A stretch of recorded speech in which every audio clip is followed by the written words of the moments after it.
Welcome back to Tackle Racism. In today's episode, we will continue to explore the history of racism in our country, as well as the many issues that are still impacting our society today. We will start things off where we left off in episode 1.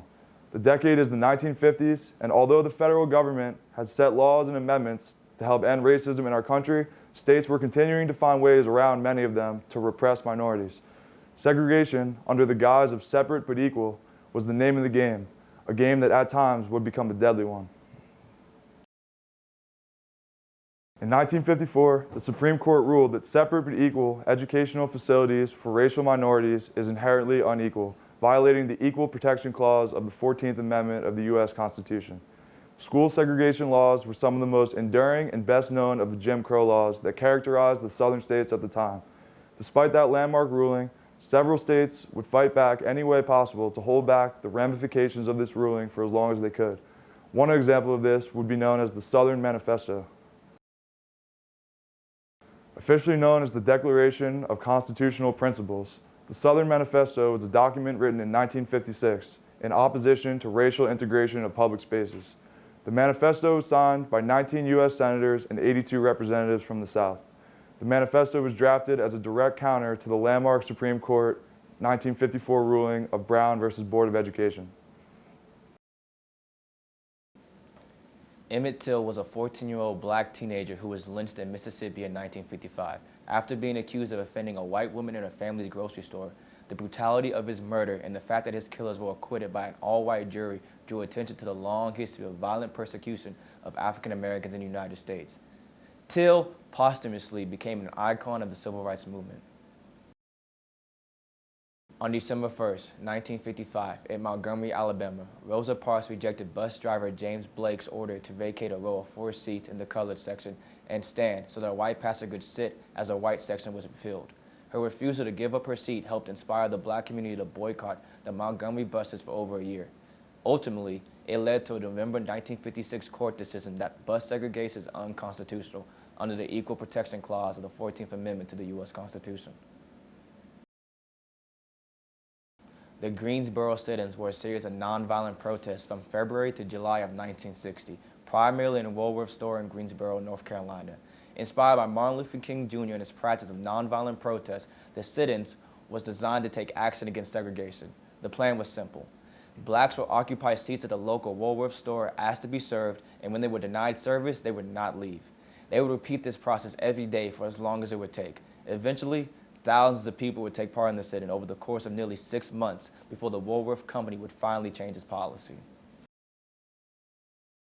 In a speech on August 28, 1963, Martin Luther King Jr. called for civil and economic rights and an end to racism in the United States. Delivered to over 250,000 civil rights supporters from the steps of the Lincoln Memorial in Washington, D.C., the speech was a defining moment of civil rights movement and among the most iconic speeches in American history. MLK would be assassinated in Memphis, Tennessee on April 4, 1968. The Birmingham Baptist Church bombing was a white supremacist terrorist bombing of the 16th Street Baptist Church in Birmingham, Alabama on Sunday, September 15, 1963. The explosion at the church killed 4 girls and injured over a dozen other people. The brutality of the church bombing marked a turning point in the United States during the Civil Rights Movement and contributed to the support for passage by Congress of the Civil Rights Act of 1964.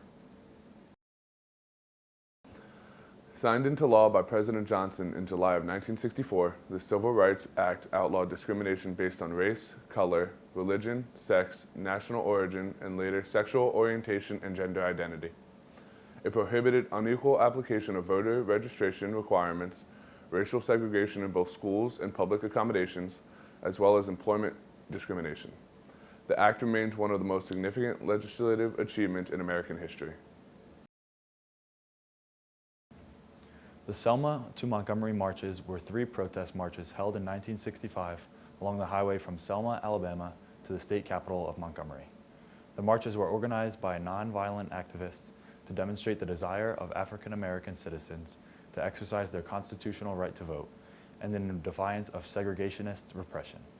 By highlighting racial injustice, they contributed to passage that year of the Voting Rights Act, another landmark federal achievement of the civil rights movement. Political disenfranchisement did not end until after the passage of the Voting Rights Act of 1965, which authorized the federal government to monitor voting registration practices and elections where populations were historically underrepresented and to enforce constitutional voting rights.